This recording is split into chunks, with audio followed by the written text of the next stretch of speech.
¿Qué tal? ¿Bien? ¿Sí?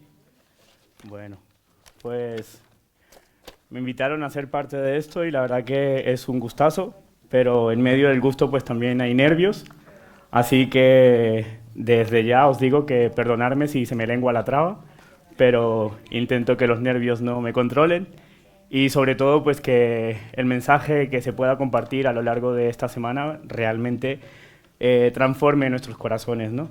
Y bueno, como lo tenemos súper bien aprendido, el lema es contracultura y vamos a utilizar lo que es el Sermón del Monte, las bienaventuranzas, para realmente profundizar, ¿no?, en este concepto de contracultura.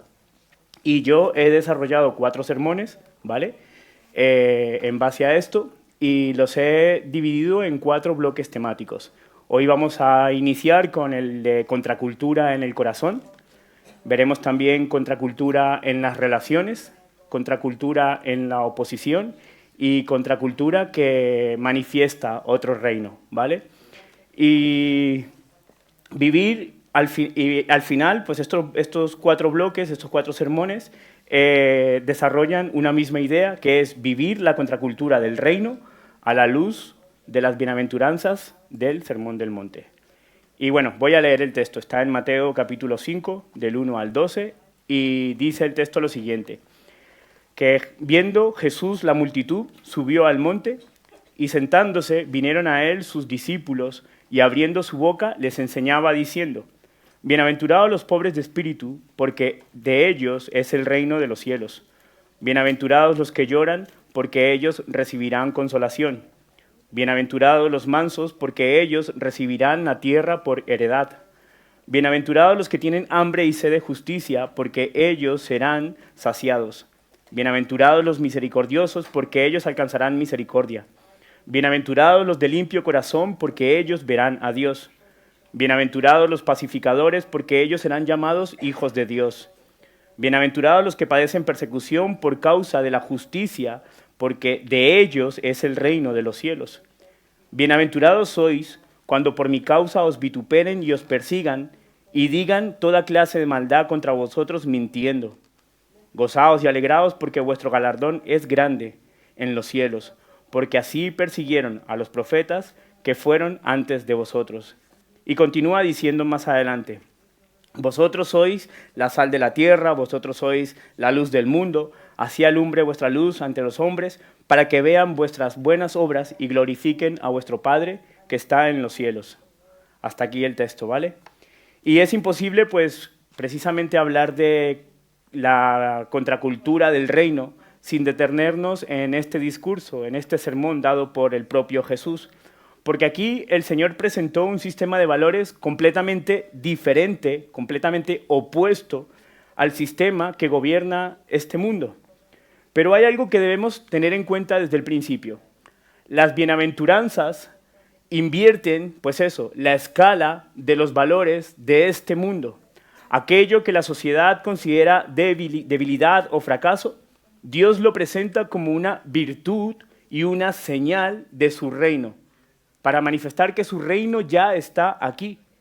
Y con este primer mensaje os quiero señalar cómo la contracultura de reino no empieza cambiando nuestra conducta, sino que empieza conquistando nuestro corazón.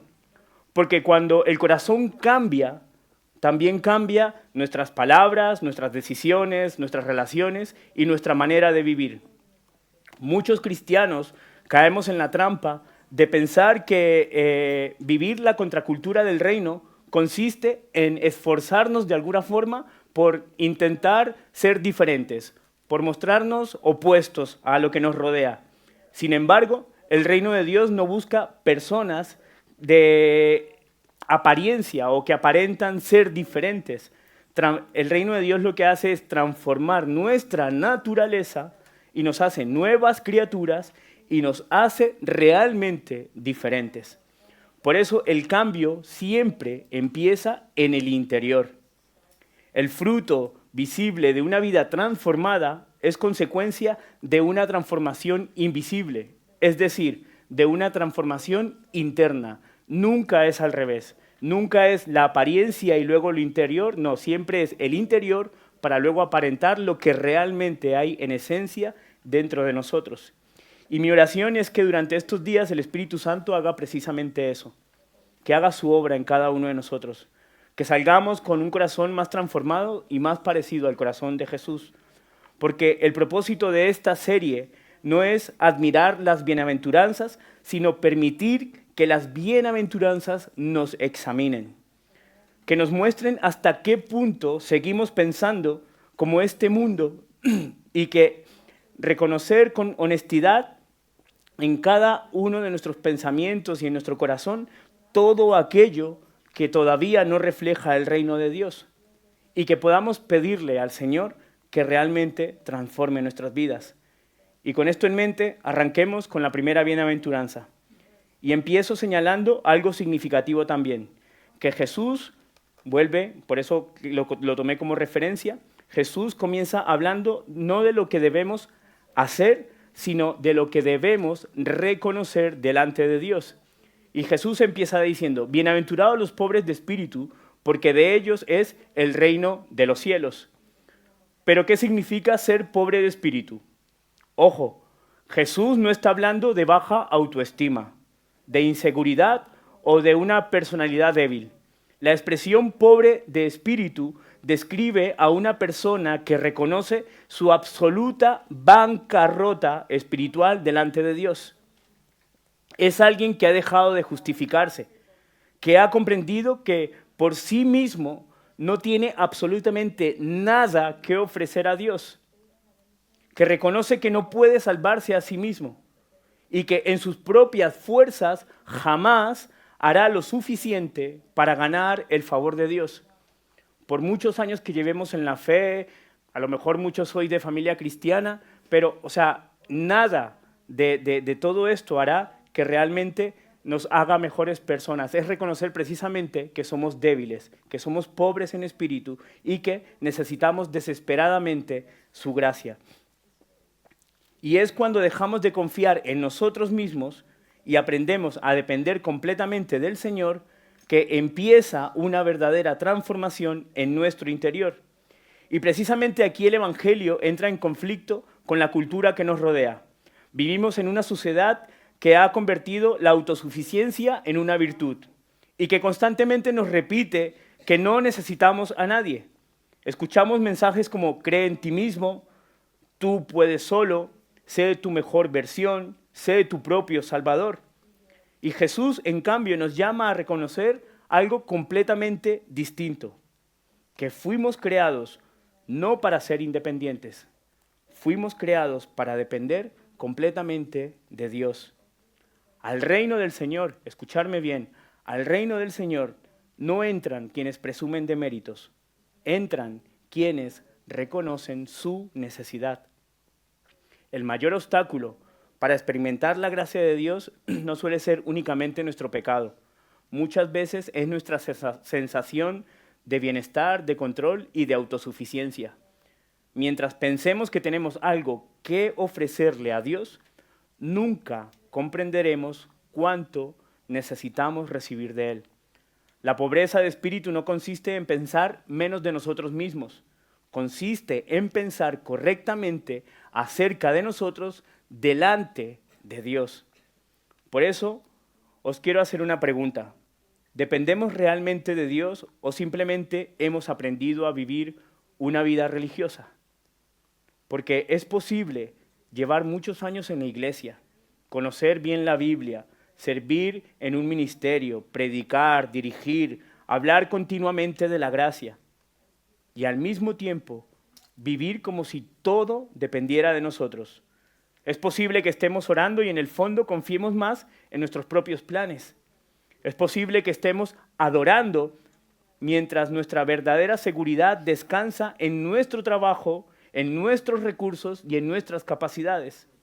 Es posible que estemos sirviendo y sin darnos cuenta lleguemos a creer que somos nosotros quienes sostenemos la obra de Dios. Ser pobre en espíritu es dejar de decir yo puedo para comenzar a decir Señor, te necesito. Porque la autosuficiencia, escucharme, la autosuficiencia siempre será enemiga de la dependencia del Señor. Insisto, nadie puede entrar al reino con las manos llenas de sus propios méritos. Solo entra quien llega con las manos vacías. Solo recibe gracia quien reconoce que la necesita. Solo puede ser lleno quien primero reconoce que está vacío. Porque Dios llena a quienes descubren que sin Él no tienen absolutamente nada. Y cuando entendemos esta realidad, cuando vemos quién es Dios y quiénes somos nosotros, nuestro orgullo se derrumba, nuestra autosuficiencia desaparece. ¿Y sabéis qué sucede? Que comenzamos a llorar. Porque nadie puede contemplar la grandeza de Dios sin que su corazón sea quebrantado. Y precisamente por eso Jesús continúa diciendo la siguiente bienaventuranza. Bienaventurados los que lloran, porque ellos recibirán consolación. Después de hablar de los pobres de espíritu, Jesús añade una declaración que a primera vista parece desconcertante. Bienaventurados los que lloran, es decir, dichosos, favorecidos, felices. Pero, ¿cómo puede relacionarse el llanto con la felicidad? ¿Cómo puede llamarse dichoso a quien está llorando? Desde una perspectiva humana, nadie asocia las lágrimas con algo positivo. Sin embargo, Jesús no está hablando de cualquier llanto. No se refiere al dolor producido por las circunstancias de la vida, sino al quebrantamiento de un corazón que ha sido transformado por Dios y que, al contemplar su santidad, descubre la profundidad de su necesidad. El llanto al que Jesús hace referencia es el mismo llanto de David cuando confesó: porque reconozco mis rebeliones y mi pecado, aquel que está delante de mí. Es el llanto de Isaías cuando contempló la gloria del Señor y dijo: ay de mí que soy muerto, porque siendo hombre inmundo de labios y habitando en medio de un pueblo que tiene los labios inmundos, mis ojos han visto al Rey. Es el llanto de Pedro después de negar a Jesús, aquel llanto que le hizo llorar amargamente. Es el llanto del publicano que ni siquiera se atrevía a levantar los ojos al cielo y decía: Dios, sé propicio a mí, porque soy pecador. Sabéis, todos ellos tienen algo en común, y es que dejaron de justificarse y comenzaron a verse como Dios los veía. Ese es el llanto del que habla Jesús, el llanto de quien deja de defenderse para rendirse delante de Dios. Y una vez más, el Evangelio vuelve a desafiar la forma de pensar de este mundo. Vivimos en una cultura que hace todo lo posible por evitar el quebrantamiento. Se nos ofrece entretenimiento para no pensar, distracciones para no sentir y placer inmediato para no enfrentarnos al vacío de nuestro corazón. El mensaje siempre es el mismo: no sufras, no llores, evita cualquier dolor. Pero el Evangelio no nos invita a anestesiar el alma. Jesús no promete una vida sin lágrimas. Jesús promete algo mucho mejor: que la presencia de Dios será suficiente en medio de nuestro llanto, en medio de nuestro quebrantamiento. Por eso debemos examinarnos, porque, escucharme, esto es fundamental. Una de las señales más preocupantes de que la fe se ha vuelto meramente religiosa es dejar de llorar. Dejar de llorar cuando el pecado deja de incomodarnos. Dejar de llorar cuando la santidad deja de importarnos. Dejar de llorar cuando vivir de una forma rebelde deja de quebrantar nuestro corazón. Porque un corazón endurecido deja de llorar, pero un corazón lleno del Espíritu Santo permanece sensible, continúa arrepintiéndose y sigue quebrantándose delante del Señor. Esas son las lágrimas a las que se refiere Jesús. Y escucharme, esas lágrimas no son señal de debilidad, son evidencia de que Dios sigue obrando en nuestras vidas. Y precisamente a esos corazones quebrantados, Jesús les hace una promesa extraordinaria. Dice, estos corazones, ellos recibirán consolación. Pero el quebrantamiento no es el destino final del creyente. Es el camino por el que Dios derriba nuestro orgullo para conducirnos a su verdad, a su voluntad, a su carácter, a su propósito y obviamente a las bienaventuranzas. Por eso la tercera dice, bienaventurados los mansos, porque ellos recibirán la tierra por heredad. Después del quebrantamiento, llega la mansedumbre. Una vez más, Jesús desafía por completo los valores de este mundo, afirmando, bienaventurados los mansos. Sin embargo, la cultura suele identificar la mansedumbre con debilidad. Automáticamente pensamos en alguien inseguro, pasivo, sin carácter, incapaz de defenderse, pero la Biblia presenta una idea completamente distinta a esta. La mansedumbre no es ausencia de fuerza. La mansedumbre es fuerza bajo control. Fuerza bajo control. El Evangelio no elimina nuestro carácter, lo redime, lo transforma. Y es que, escucharme, hace falta mucho más poder para reconocer un error que para ocultarlo. Hace falta mucha más fortaleza para pedir perdón que para justificarse. Hace falta más dominio propio para guardar silencio cuando el orgullo exige que debemos responder. Y hace falta más valentía para responder con gracia que para devolver ofensa por ofensa. ¿Se está entendiendo, verdad? Eso es mansedumbre. Eso es mansedumbre. Por eso, la contracultura del reino no pregunta cuánto poder posees, sino que nos pregunta quién gobierna ese poder. ¿Quién gobierna tu poder? Porque cuando Cristo gobierna nuestro corazón, no solo transforma nuestra manera de reaccionar, sino que también transforma todo aquello que deseamos. La mansedumbre no consiste simplemente en controlar el carácter. Es la evidencia de que hemos dejado de vivir para imponer nuestra voluntad y hemos comenzado a buscar la voluntad de Dios. Y cuando eso ocurre, sucede algo extraordinario. Nuestros deseos empiezan a cambiar y lo que antes ocupaba el primer lugar pierde importancia. Ya no buscamos simplemente tener razón, deseamos agradar a Dios. Ya no vivimos para afirmar nuestra propia voluntad, anhelamos que la voluntad de Dios gobierne nuestras vidas.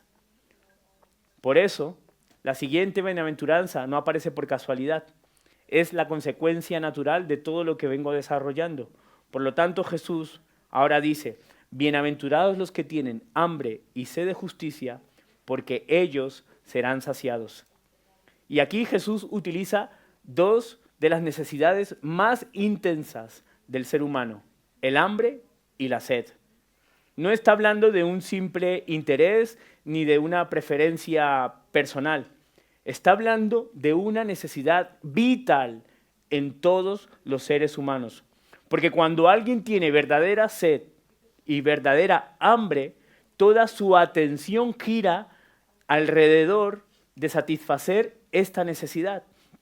Y eso mismo ocurre en el corazón del creyente.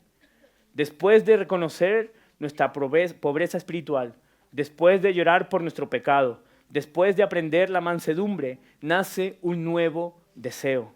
Comenzamos a tener hambre y sed de justicia, pero de la justicia de Dios. Y ojo, ¿qué significa esa justicia?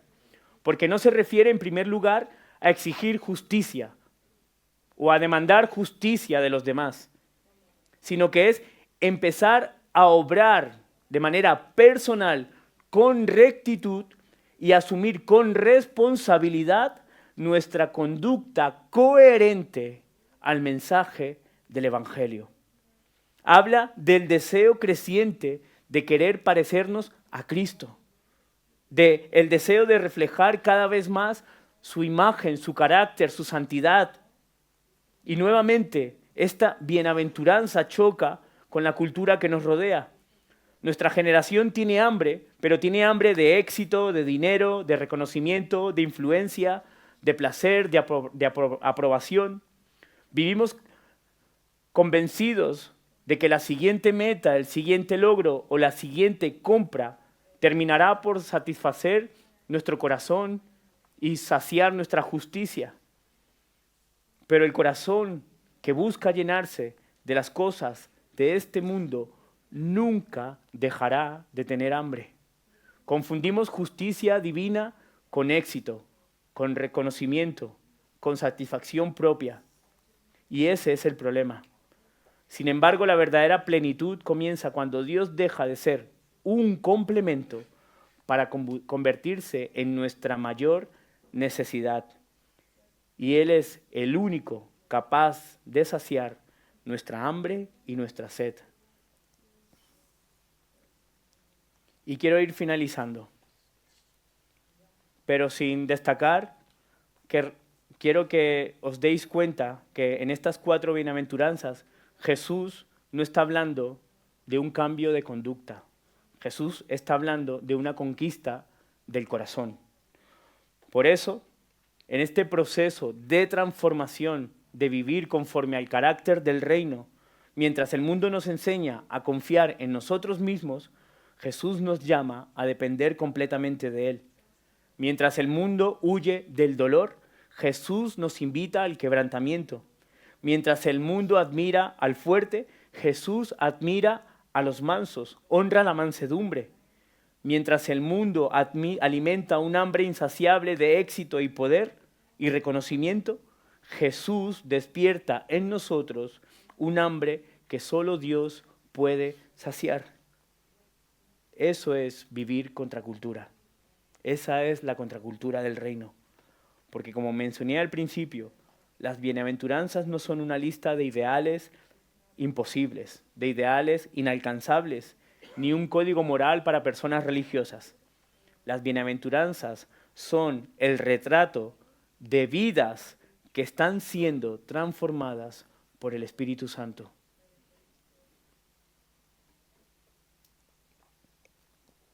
Por eso, la contracultura no comienza cambiando nuestra conducta, sino conquistando nuestro corazón. Y para terminar, me encantaría que meditemos durante unos minutos esta pregunta y que cada uno ahí en su lugar, delante del Señor, reflexione sobre lo que acabamos de escuchar. Y la pregunta es, ¿puede alguien reconocer que perteneces a un reino diferente? ¿Realmente tu entorno reconoce que perteneces a un reino diferente?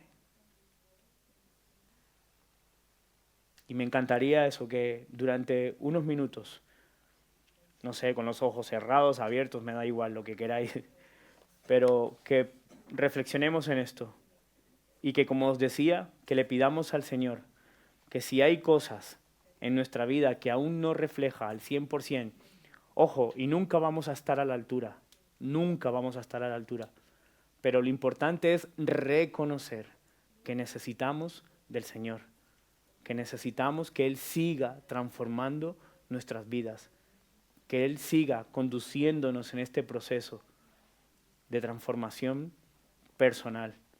Así que reflexionar un poco y luego termino con una oración, ¿vale?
Señor, te pido que examines nuestro corazón. Señor, que donde todavía pensamos como este mundo, seas tú transformándonos por medio de tu Espíritu. Arranca de nosotros toda autosuficiencia, quebranta nuestro orgullo y haz que nuestra mayor hambre y sed sea vivir conforme a tu voluntad. Que quienes nos vean no contemplen simplemente personas religiosas, sino que vean hombres y mujeres en quienes Cristo reina. Que en medio de nuestra imperfección, Señor, pues haya la honestidad del reconocimiento de tu gracia, de tu voluntad, de tu amor, de tu poder, y que con integridad, Señor, y con coherencia al mensaje y al carácter del reino de los cielos, la gente pueda ver que pertenecemos al reino, a tu reino, Señor. Te pido, Señor, que seas obrando de manera muy especial y muy particular en cada uno de los que están aquí.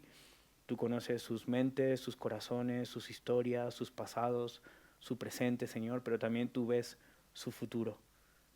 Y Dios, tú que eres soberano, te pido que en tu verdad seas tú estableciendo tu poder, tu justicia, tu amor, tu misericordia. Y que, Señor, que guardes a tus hijos. Bendícelos, protégelos, guíalos, ayúdalos y transfórmalos, Señor, conforme a tu carácter. En el nombre de Cristo Jesús. Amén.